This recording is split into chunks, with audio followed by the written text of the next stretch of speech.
Magandang gabi po sa inyong lahat, sa ating pastor na nanonood ngayon, sa mga magagawa, sa mga kapatid kay Kristo, higit sa lahat sa ating mahal na Panginoong Jesus. Ngayong gabi kapatid, pag-aaralan natin ang topic na pinamagatan ko, ang panalangin sa Diyos na alam ang lahat. No? So, ang pag-aaralan natin yung gabi is about prayer or panalangin. Ang bawat isa ay may kailangan na kagalingan mula sa Diyos.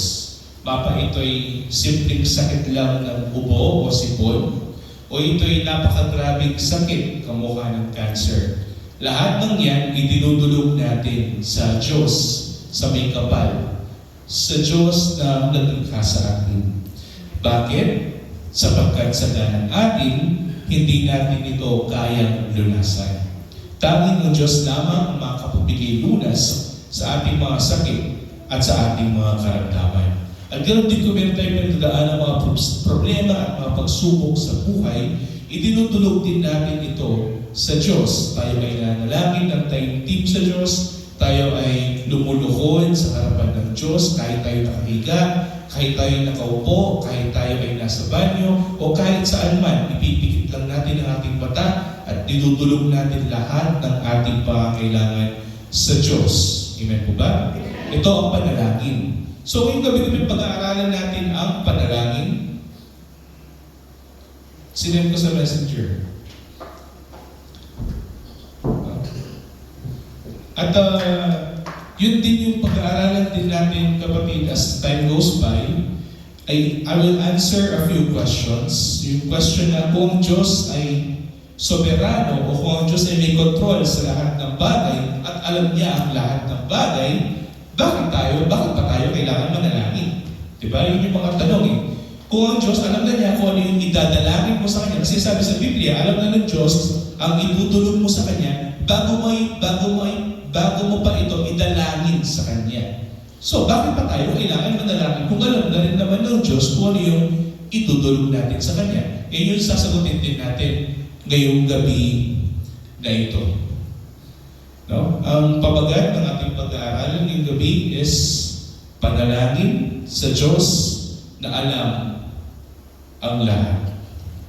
Ang key verse natin ngayong gabi is Philippians chapter 4 verse 6 to 7. Ang sabi dito ni Pablo, huwag kayong mabalisa sa anumang bagay, kundi sa lahat ng mga bagay sa pamamagitan ng panalangin at pagsamo na may pagpapasalamat ay ipaalam ninyo ang inyong mga kahilingan sa Diyos.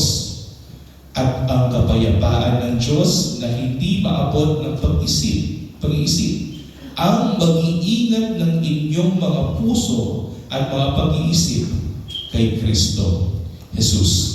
Ito ang kapatid na pag-aaralan natin, himay-himay muna natin ang mabuti. Huwag daw tayong mabalisa sa anumang bagay. Meaning kapatid, kapag may problema, may mga pinagdadaanan tayo, huwag po tayong mag-overthink. No? Huwag po natin masyadong isipin yung mga problema na iyan, sapagkat yung mga problema na iyan ang magbibigay lamang sa atin ng kabalisaan. No? Tayo ay mababagabag, magkakaroon tayo ng tinatawag nating anxiety. Ano yun? Yung takot sa mga bagay na hindi pa nangyayari. Ang tawag dyan ay kabagabagan o pagkabalisa.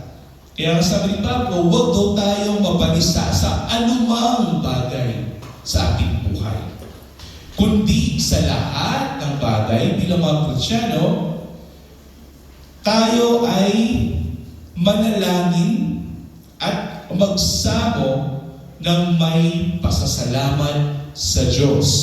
Yun din yung dahilan kung bakit bago pa tayo kumain, pinapasalamat natin sa Diyos yung pagkain natin, sapagkat ito'y pakikipag-ugnayan sa Diyos. No? At ipaalam na natin sa Diyos lahat ng ating kahilingan. Pag may pagkakataon, ipaalam natin sa Diyos ang mga bagay na ito.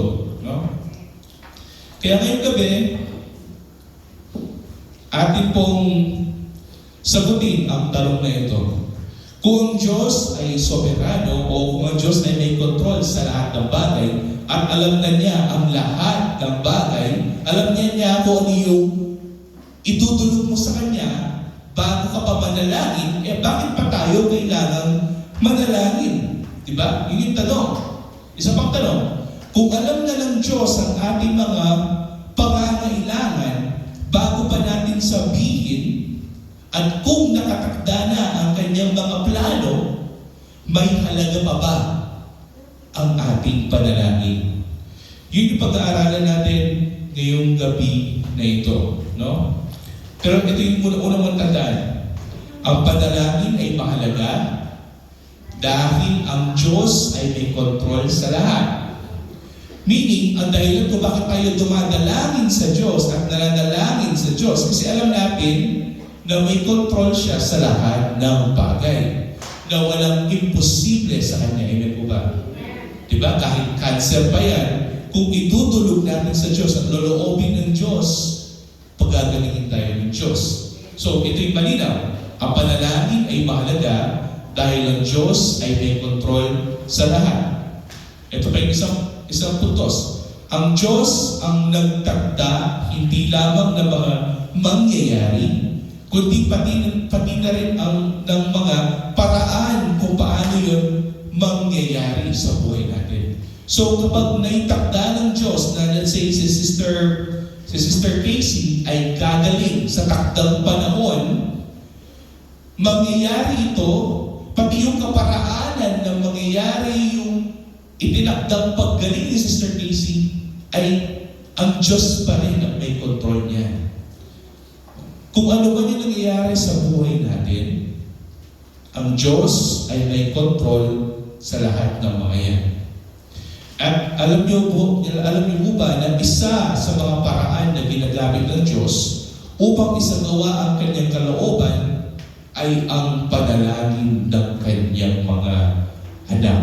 Kaya yun yung pag-aaralan natin ngayong gabi na ito. Ang unang puntos, ang panalangin ay pagkilala sa soberanya ng Diyos. That is Proverbs 3:5-6. Sabi dito sa Kawikaan, sa Panginoon ay buong puso kang magtiwala at huwag kang manalig sa sarili mong pag-unawa. Sa lahat ng inyong mga lakad, siya'y iyong kilalanin at itutuwid niya ang iyong mga landasin. Makikita mo dyan kapatid sa una, sa Panginoon ay buong puso kang magtiwala. Meaning kapatid, kung meron kang itutulog sa Kanya, that is 100% na ikaw ay magtitiwala sa Kanyang kakayahan. In other words, that is faith, kapatid, that is pananampalataya sa Diyos. At ito yung kailangan natin alisin sa ating buhay. At huwag kang manalig sa sarili mong pag-unawa. Ang sinasabi dito kapatid na minsan, meron tayong mga kaparaanan na ginagawa bilang mga tao na may limitasyon na alam natin na pwedeng hindi mangyari ito, pwedeng imposible na mangyari ito, pero ginagawa pa rin natin ito out of our own sariling pag-unawa at sariling lakas. Pero ang sinasabi dito kapatid na kung ang sitwasyon ay napakahirap at napaka-imposible para sa iyo, mayroon tayong Panginoon na buong puso natin pwedeng pagkatiwalaan. At sabi pa dito sa kasunod, sa lahat ng iyong mga lakad, siya'y iyong kilalanin. Ang sinasabi dito ng author ng Proverbs, na sa lahat daw ng ating mga lakad, ibig sabihin sa lahat ng ginagawa natin sa ating pamumuhay sa mundong ito, dapat kinikilala natin ang Diyos. At isa sa mga kaparaanan upang makilala natin ang Diyos ay yung pananalangin natin sa Kanya. Yung consistent and constant na pakikipag-usap sa ating manlilikha. Ito kapatid ang gusto na ginagawa daw natin bilang mga sumasampalataya sa ating Diyos. Mapakakain ka bago mo kumain, kausapin mo ang Diyos. Pagkatapos mo kumain, kausapin mo ang Diyos. Pag Pagising mo sa umaga, kausapin mo ang Diyos. Bago ka matulog sa gabi, kausapin mo ang Diyos. May kailangan ka, kausapin mo ang Diyos. Pag problema ka, kausapin mo ang Diyos. Kilalanin natin siya sa pamamagitan ng panalangin. At ano daw yung resulta nun? At itutuwid daw niya tayo sa ating mga landasin. Ibig sabihin sa ating pananalangin sa Diyos, makakakuha din naman tayo ng sagot mula sa Diyos sa pamamagitan ng kanyang mga salita. So, meaning, kapag tayo ay nananalangin, inaamin natin sa Diyos na itong mga katotohanan na ito. Kaya tayo nananalangin dahil ang Diyos ang may kontrol sa lahat ng bagay. Alam natin na kapag itutulog natin sa Kanya itong mga bagay na ito, may magagawa ang Diyos. Kasi may kontrol siya sa lahat ng bagay. Ano pa? Kaya tayo nananalangin o kapag tayo ay nanalangin, inaamin natin sa ating sarili na ang Diyos ang may kapangyarihang kumilos. Wala sa ating mga kapangyarihan ang mga supernatural things, mga bagay na that is beyond our control. Pero ang Diyos ay may kapangyarihang kumilos sa mga bagay na iyon. At ano pa? Ang Diyos ang higit na nakakaalam kung ano ang mabuti para sa atin. Kung tayo ay mananalig sa ating sariling karunungan, pwedeng magawa natin ay mali. Pero kung itutulog natin ito sa Diyos at hihingi tayo ng gabay mula sa Kanya, alam ng Diyos kung ano yung makakabuti sa atin. Kaya mahalaga ang panalangin. Ang panalangin ay ito. Diba? Ang Diyos, ang panalangin ay kabaligtaran ng pagtitiwala sa sarili. Kapag ikaw ay nananalangin sa Diyos, ibig sabihin nun, hindi mo na pinapagkatiwala sa iyong sarili ang sitwasyon, kundi ikaw ay nagpapakumbaba na sa harapan ng Diyos na may kontrol sa lahat ng bagay at ipinapagkatiwala mo na sa Kanya lahat ng bagay. Ilang beses na tayo nakarinig ng mga testimonials dito sa ating gawain, mapa si Sister Casey man, or si Sister Lani, or kaina si Sister Max, or si Sister Tess, na sinasabi nila na meron silang naramdamang mga karamdaman sa kanilang buhay, mga sakit, mga problema, at itinutulog nila sa Diyos yung mga problema ito, at alam nila na may magagawa ang Diyos sa kanilang buhay. Kaya taos puso silang nagtitiwala sa kakayahan ng Diyos. Ang pagtitiwala ng lubos sa kakayahan ng Diyos ay pagpapakumbaba sa harapan ng Diyos. Ibig sabihin, Panginoon, hindi ko kaya. Isa akong mahinang nilalang, wala akong pera, wala akong kayahan, wala akong means para gawin yung mga bagay na ito. Pero alam ko ikaw ay may magagawa. Alam kong lahat ng bagay ay may kaparaanan sa iyo. Ang tawag dyan, kapatid, ay pagpapakumbaba sa harapan ng Diyos na may kontrol sa lahat ng bagay. Sa panalangin, ito yung sinasabi natin, kapatid. Panginoon, hindi ko kayang kontrolin ang lahat, ngunit ikaw ang may kontrol sa lahat. Kaya sa iyo ako mananalangin. Yan ang pinapakita natin every time na tayo ay nananalangin sa Diyos. Pero tandaan, ang Diyos ay hindi nangailangan ng impormasyon mula sa atin upang malaman niya kung ano ba yung gusto natin iparating sa Kanya. Bakit? Kasi ang Diyos, alam na niya ang lahat ng bagay. Isa sa mga katangian ng Diyos is what? Non-communicable. Omniscience. Na ang Diyos sa Kanyang pagka-Diyos, alam niya ang lahat ng bagay. Hindi niya kailangan pang marinig mula sa iyo kung ano yung pangangailangan, sapagkat alam na ng Diyos kung ano yung pangangailangan mo bago mo pa idulog sa Kanya. Pero tanong, kung alam na ng Diyos kung ano yung pangangailangan ko bago ko pa idulog sa Kanya, bakit pa ako kailangan manalangin? Bakit? Kasi iniimbitahan niya tayo sa panalangin dahil nais niya na tayo'y makipag-ugnayan sa Kanya bilang Kanyang mga anak. Nung tinuruan tayo natin, mahal na Panginoon Kristo, kung paano tayo manalangin, ano yung tinuro niya? A very famous prayer, the Lord's Prayer. Ano yung umpisa ng Lord's Prayer? Our Father. Meaning, we are recognizing na ang Diyos na ating dinadalanginan at ating sinasambuni sa Kanyang ating mga problema ay ang Diyos na pwede nating tawaging Ama. At isang Ama na nagmamahal sa Kanyang mga anak. At ito ang nais ng Diyos na kung tayo ay tutulog sa Kanya, makikipag-ugnayan tayo sa Kanya bilang Kanyang mga anak. Kaya nga ano yung lagi natin umpisa pag tayo nanalangin?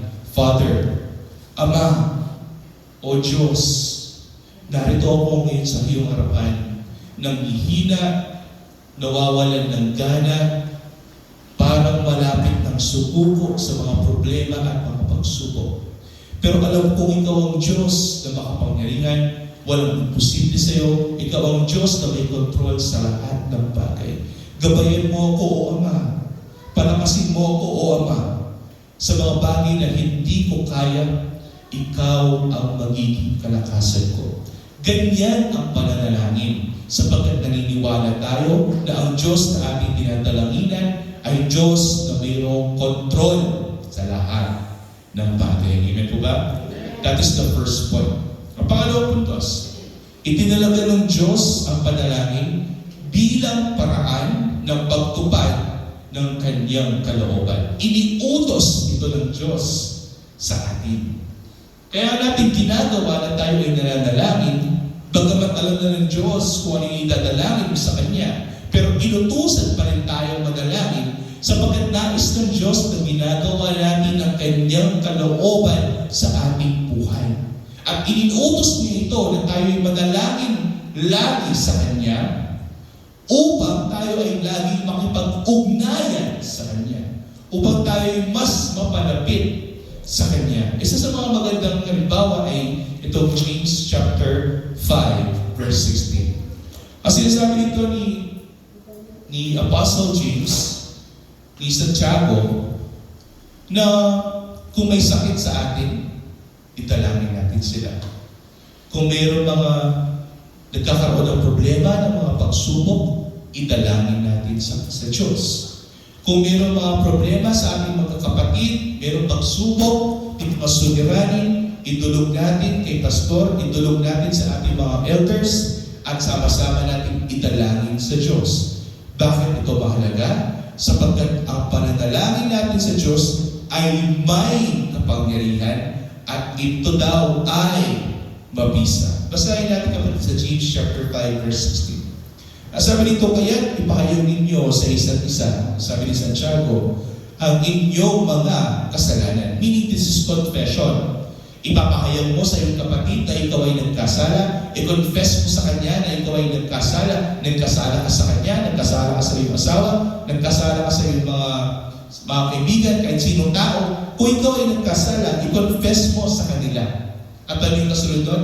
At ipanalangin ninyo ang isa't isa upang kayo'y gumaling.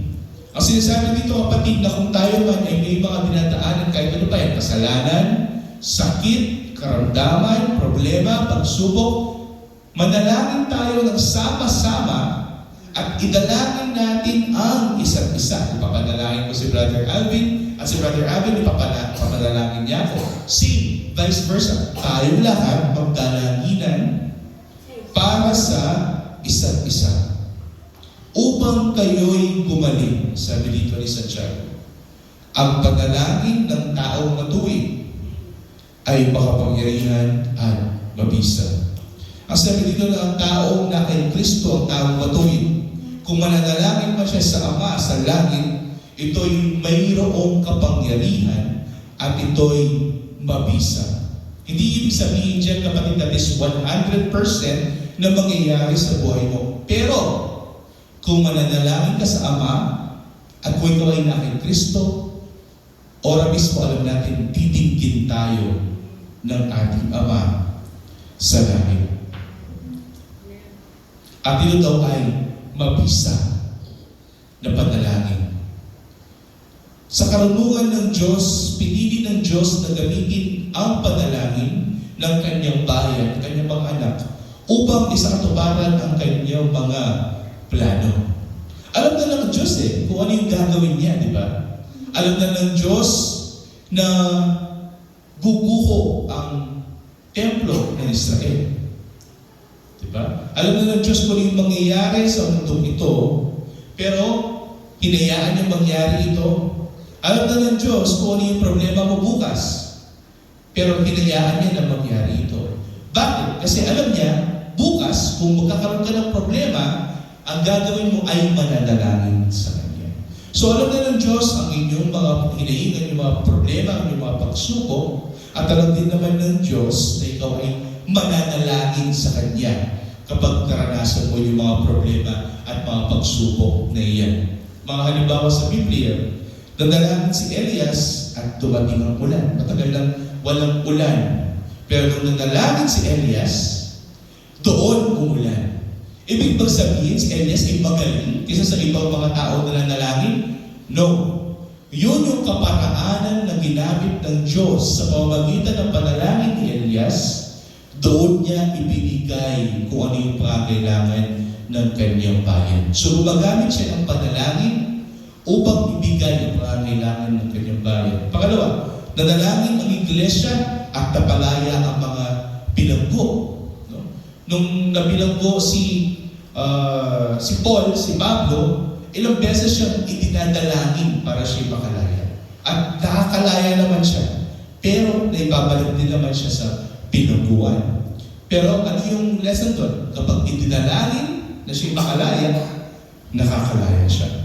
At ikalo, nadalangin ang mga mananampalataya at lumaganap ang Ebanghelyo. Diba? Ang dahilan kung bakit mayroong Ebanghelyo ngayon, kung bakit tayo ay ginagamit ng Diyos upang ipalaganap ang Ebanghelyo, dahil sa panalangin ng mga sinaunang mga Kristiyano bago tayo. Katulad ng panalangin ni Pastor, kapag siya nanalangin na nawa ang Ebanghelyo ni Kristo ay lumaganap sa buong mundo, after a few years, nangyari yun, or di natin alam, after a few days mangyayari yun, it is always God's will kung paano niya gagawin ng mga bagay na yan. Pero ginagamit niya ang panalangin upang ibigay sa atin kung ano ang ating pangangailangan. Ibig bang sabihin dyan, Brother Yon, na kapag ako yung nanalangin, pinapalitan ko yung nagbabago ng plano ng Diyos? Kasi ang plano pala ng Diyos ay gunawin ang mundo Pero nung nanalangin ako, hindi na niya ginunaw ang mundo. Plano pala kasi ng Diyos na hindi na pala paulanin dito yung lugar na ito Pero nung nanalangin ako, bago yung isip niya, pinaulan niya yung lugar na ito. Ibig bang sabihin ko, nakakahulugan ba na nagbabago ang plano ng Diyos? Kapatid, huwag natin isipin yan. Kasi ang Diyos, alam niya ang lahat ng bagay. He is omniscient. Ano ba? Ano sa pinag-aralan natin nung Sunday? Ang Diyos ay immutable. Hindi siya nagbabago.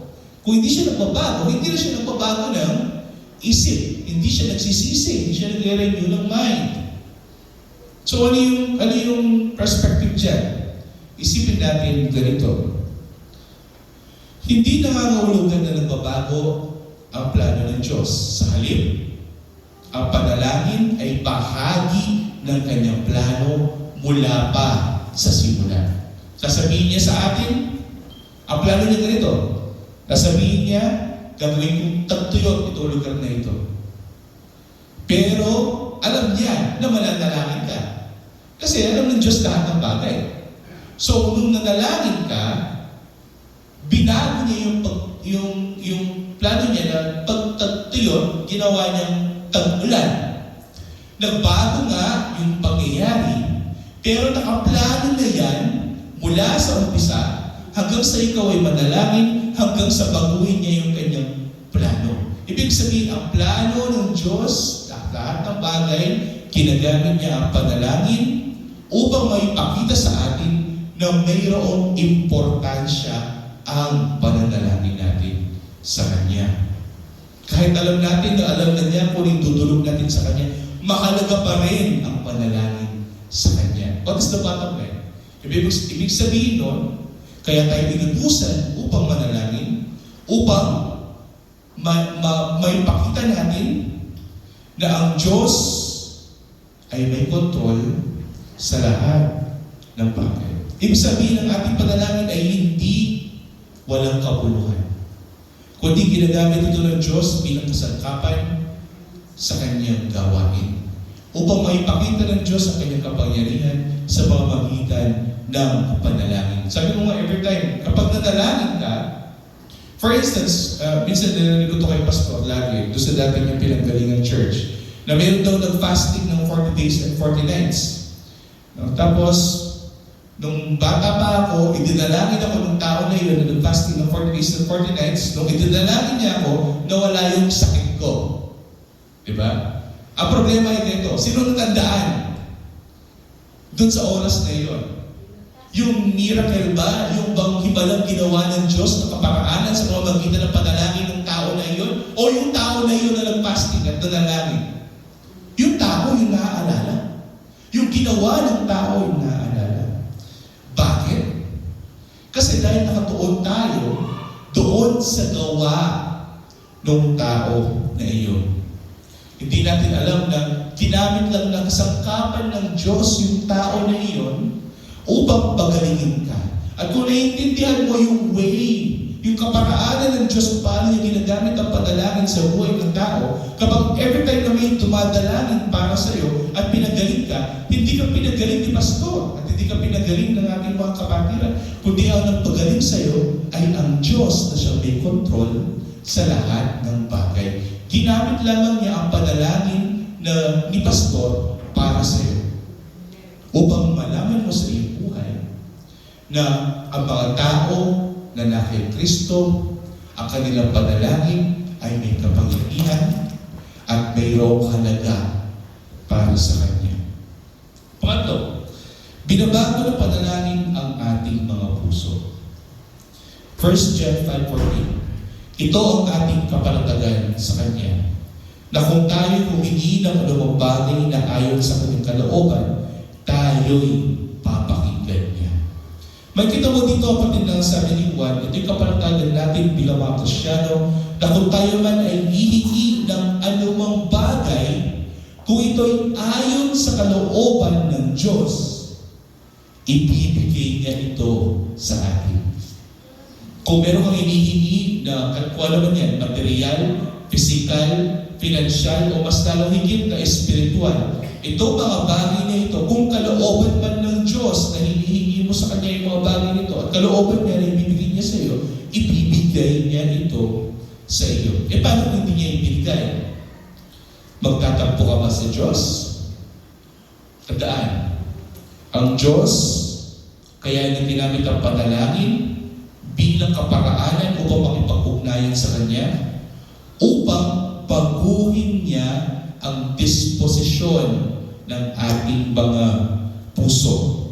Ibig sabihin, magbabago tayo ng kalooban. Ang kalooban natin na gusto natin mangyari ay ipapattern natin sa gustong mangyari ng Diyos para sa atin. Bibigay ko konting example, kapatid. Ay, pagkakat malapit ng oras. Kami mag-asawa, kapatid, sa mga hindi nakakaalam, ang asawa ko po ay si Sister Cess, yung naka-purple na Women's Month. Kami mag-asawa, kapatid, ang kalooban namin bilang mag-asawa ay magkaroon ng anak. I'm sure kayo hindi yung kalooban ninyo ay magbuka. Kung kayo may asawa, ang kagustuhan ng mag-asawa ay magkaroon ng anak. Ginawa namin lahat, kapatid, ng kaya namin gawin. Ayon sa aming resources, ayon sa aming kaya, bilang mga middle class citizens ng bansang ito. Ginawa namin, pero hindi pa rin kami nagkakaanak. Sabi nga, hindi naman talaga kami nagkulang sa panalangin. Dati nananalahan kami na magkasama ng aking asawa. Ngayon, meron naman kami kanya-kanyang panalangin. Every time na meron kami dinadaan mga pagsubok, kanya-kanya yung panalangin namin, nagiging personal yung aming panalangin. Pero hindi nawawala yung aming yung aming kagustuhan na magkaroon ng anak. Kasi yun yung kalooban namin. Yun yung gusto ng kalooban namin. Pero, kahit ilang beses namin italangin yun sa Diyos, at kahit yun ang kalooban namin, hindi pa rin ito ipinapagkaloob ng Diyos sa amin. Ibig bang sabihin niya na hindi kami pinapakinggan ng Diyos? No. I'm sure, naniniwala kayo na sa lahat ng mga dinudulog natin sa Diyos, pinapakinggan tayo ng Diyos. Ito yung may halaga sa Kanya. Pero ano yung na-realize namin mag-asawa? Ano yung nalaman namin? Na bagamat kalooban namin na magkaanak, baka hindi ito ang kalooban ng Diyos. Baka mayroong ibang kalooban ang Diyos sa buhay namin. Baka mayroon siyang gustong mangyari na iba sa buhay namin. At dahil doon sa pag-iisip na iyon, hindi na kami magagalit o magtatampo sa Diyos. Kasi ang pagtatampo sa Diyos ay ganito. Ito yung gusto namin eh. Wala namang mali doon. Ito yung gusto namin eh. Bakit hindi mo kaya ibigay yung bagay na yun? Wala namang mali doon eh. Hanggang sa magalit ka sa Diyos, hanggang sa mahiwalay ka na sa Diyos dahil sa kalooban mo yung nangunguna. Pero, kung uunahin natin ang kalooban ng Diyos sa buhay natin at patanggap natin kung ano man ang kalooban ng Diyos na gagawin niya sa buhay natin, ang Diyos na may kontrol sa lahat ng bagay, ang Diyos na alam niya ang lahat ng bagay, at isusurrender natin ang ating kalooban sa Kanya upang ang kalooban niya ang mangyari sa atin, magkakaroon tayo ng kapayapaan. Kasi minsan, iniisip natin na ang layunin ng panalangin ay upang baguhin ang isip ng Diyos, di ba? Panginoon, Lord, please, hindi naman masama yung magkaroon ng anak eh. Kaya naman namin eh. May trabaho naman ako, may trabaho naman yung asawa ko. Lord, please, bigyan mo kami ng anak. Para sa sabi mo na, baguhin mo ang isip mo, Lord. Ngayon na, bigyan mo na, please. Minsan iniisip natin na ang layunin ng panalangin ay upang baguhin ang isip ni God. Kasi kung yun yung plano ni God, ito yung plano ko, dapat yung plano mo yung masunod kasi mas maganda ito eh. Hindi mo alam. Hindi ka sure. Kasi kung ikaw nga, limitado lang yung alam mo tungkol sa buhay mo, eh paano pa kaya yung Diyos na alam niya ang lahat? Diba? Minsan inisip natin na ang layunin ng panalangin ay upang baguhin ang isip ng Diyos. Ngunit, kadalasan, ang panalangin pala ay yung pinabago niya tayo. Pinabago niya ang ating puso. Kasi ano yung nalalaman natin sa panalangin? Sa panalangin, natututo tayo magtiwala sa Diyos. Nababawasan ang ating pag-aalala sa panalangin. Lumalalim ang ating pananampalataya sa Diyos. At natutunan natin tanggapin ang kalooban ng Diyos. Sa pananalangin namin sa Diyos, kapatid, sa pagpapatuloy na pananalangin namin sa Diyos kami mag-asawa, eventually, nakapag-move on kami, eventually, tinanggap namin kung ano ang kalooban ng Diyos sa buhay namin. Bigyan natin ng konting example. Ang ating mahal na Panginoong Jesucristo ay ipapago na sa krus. At alam ng Panginoong Jesucristo kung ano yung mararamdaman niya. Katakot-takot ng pagbubugbog ng mga Romano. Siya ay puputasan ang kanyang katawan, ang kanyang mga kamay, ang kanyang mga paa. Siya ay magbubuhat ng napakahirap na krus na siyang papatay sa kanya. Alam niya kung ano yung mangyayari sa kanya. Pero more than that, alam niya kung ano ba talaga yung mangyayari sa kanya. Ang galit ng Ama sa langit, ang galit ng Ama sa kasalanan, ay ibubuhos sa kanya. To the point na napakahirap na malaman itong kalokohanan na ito na pinagpawisan ng dugo itong ating Panginoon nung siya ay tao. Alam mo ba, may phenomenon na ganyan eh. Kapag sobrang stress daw ng katawan ng tao, nangyayari talaga na pagpapawisan siya ng dugo. Ganyan yung nararamdaman ng ating mahal na Panginoong Jesucristo. Sobrang stress ng kanyang katawan, Pinagpawisan siya ng dugo. Bakit? Kasi bilang tao, ang galit ng Ama sa kasalanan ay ibubuhos lahat sa Kanya. Bilang tao, kapatid, kung alam mong ikaw ay paparusahan, kung alam mong ito ay hindi makakabuti sa'yo, kung alam mong ito ay sasaktan lamang ang iyong buhay at mamamatay ka dahil dito, bilang tao, ano yung gagawin mo? Atras ka. Aalis ka. Magtatago ka. Kasi alam mong hindi ito makakabuti para sa iyo. Yun ang kalooban ng tao. Pero nung nanalangin ng ating mahal na Panginoong Jesucristo sa Garden of Gethsemane, ito ang kanyang sinabi. Father, let this cup pass through me. Hayaan mo mangyari itong bagay na ito. Hindi ang kalooban ko, kundi ang kalooban mo ang mangyari.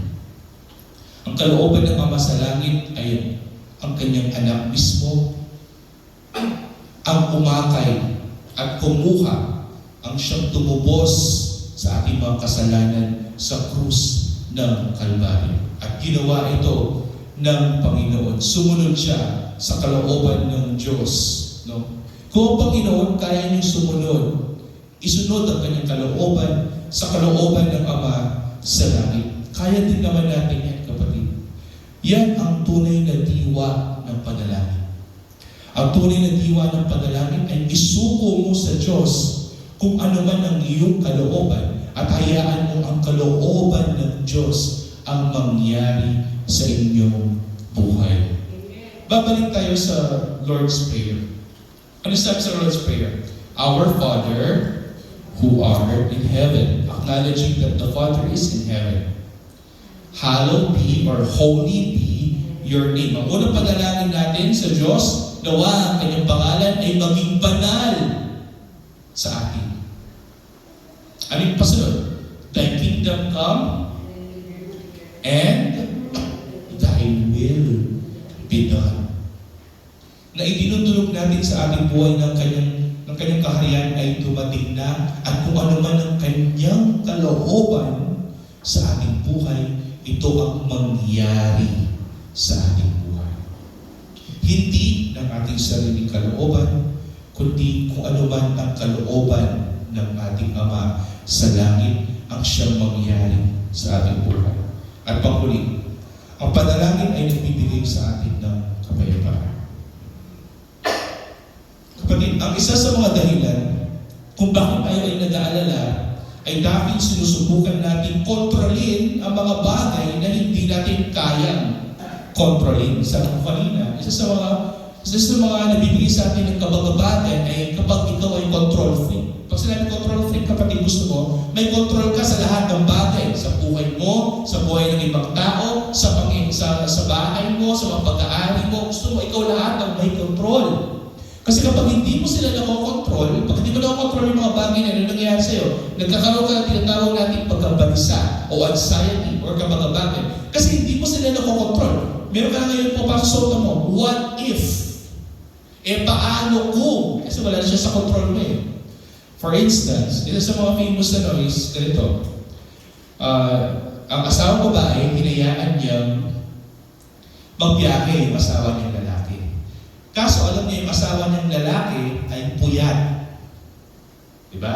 So pinigilan niya yung asawa niyang lalaki. Huwag ka na magbiyahe. Love, puyat ka eh. Baka makatulog ka sa biyahe. Baka ano pa mangyari sa'yo. Pero ang asawa lalaki, pipilit niya kasi kailangan niyang maghanap buhay. Ngayon, naalis yung asawa ni lalaki dahil puyat siya. Aalis siya, magbiyahe siya, pupunta siya ng Baguio. Ikaw naman, bilang babae, dahil that is outside of your control. Hindi mo na makontrol yung asawa mo, yung sasakyan niya, o kung ano man yung mangyayari sa kanya. Ikaw naman ngayon ang balisa.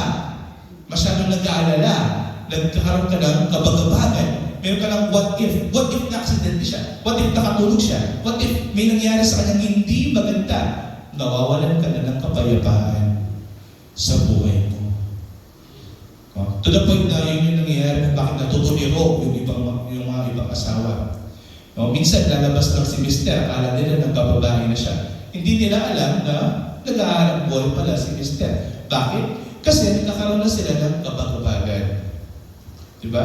Isa sa mga dahilan kung bakit tayo ay nag-alala ay dahil sinusubukan natin kontrolin ang lahat ng mga bagay na hindi natin kayang kontrolin.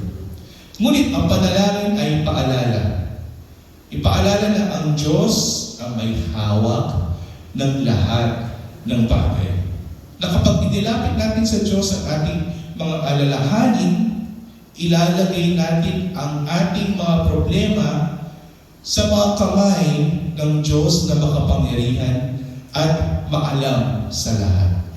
Ibig sabihin, kapatid, kung ikaw ay nababagabag, surrender yourself. Cast your cares upon me. Sabi nga ng Diyos sa atin. Lahat daw ng ating kabagabagan, lahat ng ating pagkabalisa, idulog lahat natin sa Diyos. Isurrender lahat natin sa Diyos.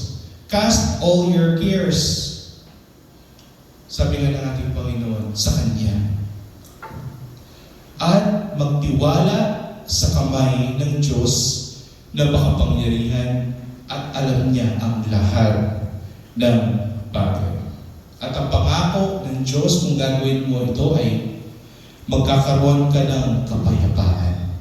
Ang kapayapaan ng Diyos ang mag-iingat sa ating puso at isip. Kaya nga, walang takot. Anong silang inuutos ng Diyos sa mga Kristyano? Fear not. Huwag kang matakot. Wala kang kakainin. Huwag kang matakot. Walang bigas. Huwag kang matakot. Wala kang susuotin. Huwag kang matakot. Fear not. Hindi mo ba nalalaman na ako ang Diyos na makapangyarihan? Ako ang Diyos na may kontrol. Alam ko ang lahat ng bagay. Pero ikaw ay natatakot? Bagamat ako ang Diyos mo? Kaya nga sabi ng Biblia, kung ikaw ay may takot, kabagabagan, nag-aalala masyado, may mapagsubok, suliranin, isurrender natin sa Diyos. At ang kapayapaan ng Diyos ang mag-iingat sa ating mga puso at isip. Ang kapayapaan ito ay hindi dahil nauunawaan natin ang lahat, kundi dahil nagtitiwala tayo sa Diyos na nakakaunawa sa lahat. Alam ng Diyos kung ano yung pangangailangan mo, alam niya kung ano yung sitwasyon mo, alam niya kung ano yung nangyayari sa buhay mo. Lahat tayo alam niyo yun. At kung ano man yung mangyayari sa iyo kapag ito ay hindi maganda o maganda, alam natin na ito'y para sa ating kabubuti sapagkat ito'y kalooban ng Diyos sa atin. Ang soberanya ng Diyos ay hindi dahilan upang tumigil tayo sa panalangin. Bagkus, ito ang dahilan kung bakit dapat lalo tayong manalangin sa Kanya. Kasi alam natin na ang Diyos na ating dadalaginan ay may kontrol sa lahat ng bagay. Wala tayong kontrol, but God is in control. Ano yung kantang Jesus Take the Wheel? Nadadrive yung babae, tapos na-aksidente siya, may mga problema, may mga suliranin, meron siyang impending doom na malapit na siyang aksidente. Pero ano ginawa niya? Sinurrender niya yung manibela sa Diyos. Ginawa ng Diyos, He took the wheel. He take it from her hands, ang nga ng kanta. Ibig sabihin, sinurrender niya ang kanyang buhay at inayaan na ang Diyos ang magmando sa kanyang buhay. At ang tao na yun ay naligtas. Dahil ang Diyos ay soberano, naririnig niya ang ating mga panalangin, may kapangyarihan siya sumagot, kinagamit niya ang ating panalangin sa kanyang plano. Napakalaking pribilehiyo kapatid na ang hari ng buong sanlibutan ay nagbibigay sa atin ng pagkakataong lumapit sa Kanya sa pamamagitan ng panalangin.